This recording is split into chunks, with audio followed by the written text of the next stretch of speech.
If you look at the class photos of West Point in the early 20th century, you see the faces that would define World War II. You see Dwight Eisenhower, the politician. You see Omar Bradley, the school teacher. You see George Patton, the aristocrat. They were polished, disciplined, and destined for greatness. But there was another cadet walking those gray stone halls, a man who didn't fit the mold, a man who drank too much, fought too hard, and cared more about horses than regulations. His name was Terry de la Mesa Allen. And long before the Germans learned to fear him as Terrible Terry, the United States Army tried its very best to get rid of him. Terry Allen was born a soldier.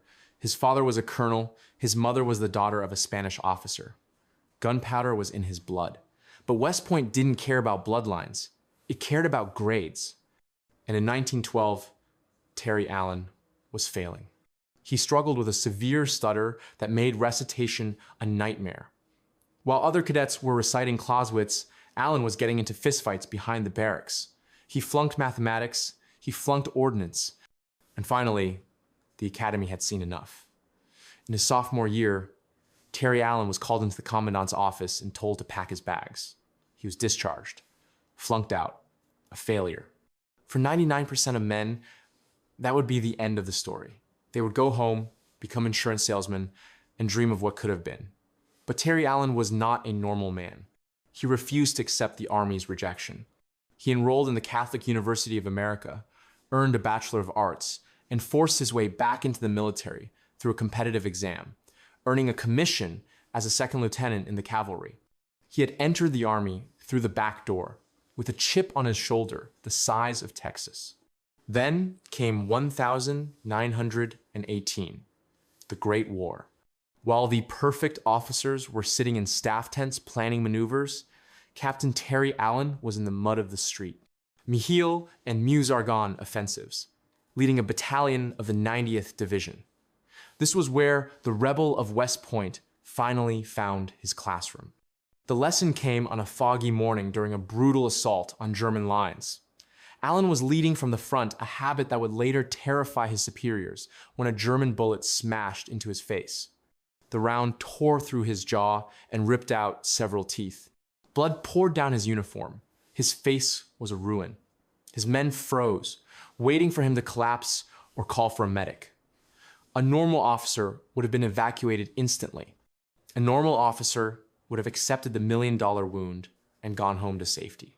Terry Allen spat out a mouthful of blood and broken teeth. He couldn't speak clearly. His jaw was hanging loose, but he didn't retreat. According to legend, he wrapped a bandage around his head to hold his jaw in place, pulled out his pistol, and simply waved his arm forward. He refused evacuation until the objective was taken and his men were dug in. He remained in command for days, communicating through hand signals and muffled growls, leading his battalion through the hellscape of the Argonne Forest. By the time the armistice was signed, the West Point failure had a silver star pinned to his chest and a jagged scar on his face. The Army realized they had made a mistake. Terry Allen wasn't a scholar. He wasn't a politician. He was something far more dangerous and far more valuable. He was a pure warrior. But as the guns of World War I fell silent, a new problem emerged. The rebel had proven he could fight. But could he survive the peace? The generals in Washington wanted obedient officers. What they had in Terry Allen was a ticking time bomb waiting for the next war. When the United States Army waded ashore in North Africa in late 1942 for Operation Torch, it was an army in search of its soul. It was green, untested, and led by officers who were terrified of making a mistake. The troops were anxious, clinging to their training manuals like Bibles. But amidst this sea of uncertainty, there was one anomaly. There was one unit that didn't act like a standard military formation. It acted like a pirate crew. This was the 1st Infantry Division, the Big Red One. And it was created in the exact image of its commander, Terry de la Mesa Allen. To understand the 1st Division under Allen, you have to understand what he hated. Terry Allen despised barrack soldiering. He had no patience for polished boots, tight neckties, or marching in perfect unison. While generals like George Patton believed that strict uniform discipline created good soldiers, Allen believed that spirit and aggression created survivors. He encouraged a culture that horrified the high command. His men, the men of the Big Red One, stopped shaving. They wore their tunics unbuttoned. They discarded heavy, useless pieces of regulation gear and replaced them with extra ammunition and captured German weapons. They walked with a swagger that bordered on arrogance. To the British allies and the rear echelon American MPs, they looked like armed vagrants. The press began to call them Allen's gangsters. And Allen loved it. He didn't just tolerate this behavior, he cultivated it. He told his officers, "I don't give a damn if they salute me. I care if they kill Germans." He was building a tribal identity. He wanted his men to feel superior to everyone else on the battlefield, superior to the British, superior to the other American units, and especially superior to the Afrika Korps. The result was a unit that was practically unmanageable when it wasn't fighting. In the rear areas of Oran and Algiers, the 1st Division was a nightmare for the military police. They started brawls in bars. They hijacked supply trucks to get better food. They mocked officers from other divisions who had clean uniforms. General Omar Bradley, a man who viewed war as a precise science, looked at Allen's division with disgust. He saw a mob that was out of control. But then came the fighting. When the disaster at Kasserine Pass occurred, where the inexperienced American army was smashed by Erwin Rommel's panzers, it was Allen's gangsters who helped stem the tide. While other units broke and ran, the 1st Division dug in. They fought with a savage, personal hatred for the enemy that shocked the Germans. Allen had taught them that the only way to survive was to be more aggressive than the enemy. He spent his time in the front lines, not in a command tent. He drank with his enlisted men. He ignored orders from headquarters if he thought they would get his boys killed needlessly. There is a famous story that sums up Allen's philosophy. During a review, a staff officer from headquarters complained to Allen that the 1st Division's marching was sloppy and their lines were crooked.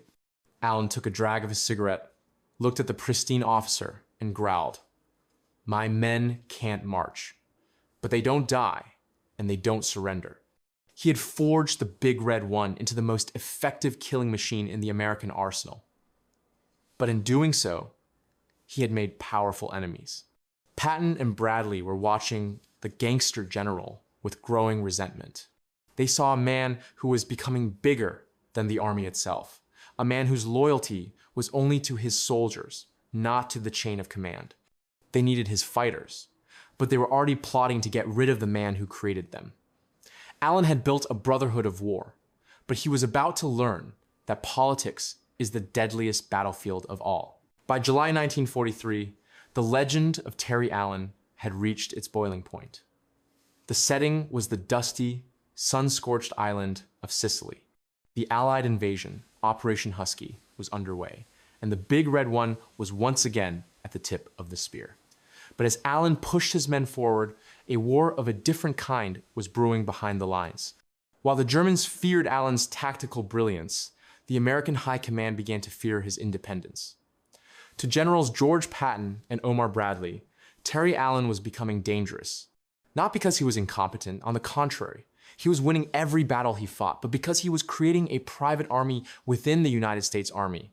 Bradley, the schoolmaster general, looked at the 1st Division and saw a unit that felt more loyalty to Terrible Terry than to the flag itself. The soldiers of the Big Red One spoke of themselves as a separate entity. They believed they were winning the war single-handedly. They looked down on other divisions. Bradley blamed this arrogance directly on Allen. He felt that Allen was loving the division too much, protecting them from discipline, and acting as if the rules of the army didn't apply to him or his gangsters. The tension exploded at the Battle of Troina. Troina was the highest town in Sicily, a medieval fortress perched on a granite mountain defended by the hardened veterans of the German 15th Panzer Grenadier Division. It was the toughest nut the Allies had to crack in the entire campaign. For 6 days, the 1st Division threw themselves against the rock. The heat was unbearable. The German artillery was relentless. It was a meat grinder. Patton, impatient for glory, demanded results. He threatened to sack commanders if the town wasn't taken immediately. But Allen ignored the bluster. He knew that rushing up that mountain would be suicide. Instead, he orchestrated a masterclass of combined arms warfare. He called in massive airstrikes and coordinated artillery barrages that turned the mountain into a volcano. He maneuvered his infantry inch by bloody inch, grinding the Germans down until they finally broke. On August 6th, the Big Red One entered the ruins of Troina. It was a magnificent victory. Terry Allen had delivered the prize that broke the German line in Sicily. He expected a commendation. Instead, he got a firing squad. Less than 24 hours after the victory at Troina, Omar Bradley summoned Allen to his headquarters. The meeting was short, cold, and brutal. Bradley told Allen that he was being relieved of command. The official reason given was combat fatigue.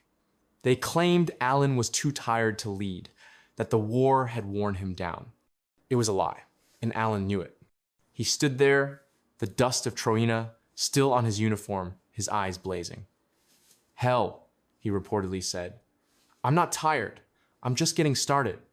But the decision was final. The army wanted their division back. They wanted to break the cult of personality. They fired not only Allen, but also his assistant commander, Theodore Roosevelt Jr., the son of the former president. The Gangster General's rout. The scene of Allen's departure is one of the most emotional moments in American military history. As he walked out of the command tent for the last time, word spread through the ranks like wildfire. They fired the old man. Thousands of soldiers, men who had marched through hell for him, men who had refused to salute other officers but would die for Terry Allen, lined the dusty Sicilian roads. They didn't cheer. They didn't salute. They just watched in stunned silence. Many of them were openly weeping. Allen walked down the line, tears streaming down his own face, shaking hands with the grunts, the sergeants, the muddy riflemen. He had built the greatest fighting force in the European theater, and now he was being stripped of it because he loved them too much. As his jeep drove away, leaving the Big Red One behind, it felt like the end of the story. The Maverick had been broken. The generals had won. Terry Allen was sent back to the United States, effectively exiled, destined to be a footnote in the history books. But what Patton and Bradley forgot was the lesson from West Point 30 years earlier. You can knock Terry Allen down, but you can never, ever keep him down. The Timberwolf was coming. For a glorious year, Terry Allen had been the most famous division commander in the American Army. And then, abruptly, he was a ghost. After his firing in Sicily, Allen was shipped back to the United States. To the newspapers, it was spun as a rotation. But everyone in the military knew the truth. Allen was in exile. He was sent to El Paso, Texas, to command a training camp. It was a graveyard for careers. The Pentagon expected him to fade away, to retire quietly and play polo, while the proper generals finished the war in Europe. But Terry Allen did not fade. He stewed. He paced his office like a caged tiger. He bombarded Washington with letters demanding a new command. And miraculously, the army listened. The war in Europe was grinding to a bloody stalemate, and the high command realized a hard truth. They had plenty of managers, but they were running low on fighters. In late 1943, Allen was given the impossible, a second chance. He was handed the 104th Infantry Division, known as the Timberwolves. But this was not the Big Red One. The 1st Division had been composed of rough, hard-drinking regulars. The 104th was filled with draftees, young kids, college students, and farm boys who had never heard a shot fired in anger. Allen looked at these fresh faces and decided to try something radical. He wasn't just going to train them. He was going to rewire their biology. Allen had spent his time in exile analyzing the battlefield.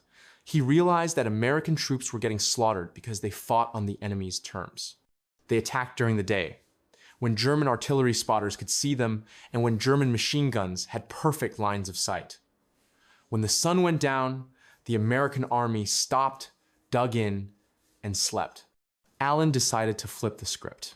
He told his new division, "The night is not a cloak for the enemy, it is a cloak for us." He turned the Timberwolves into creatures of the dark. The training regimen he instituted was brutal and revolutionary. The entire division shifted its schedule. They slept during the day and trained at night. They learned to navigate complex forests in pitch blackness without flashlights. They learned to dismantle and reassemble their rifles by touch alone. They conducted live fire exercises in the dark, with machine gun bullets screaming over their heads to inoculate them against the chaos of nocturnal combat. Allen's doctrine was simple but terrifying: attack without artillery. Standard American doctrine was to blast a target with cannons before attacking, but that warned the Germans you were coming. Allen taught the Timberwolves to creep forward in total silence, under the cover of darkness, and be inside the German foxholes with bayonets and grenades before the enemy even woke up.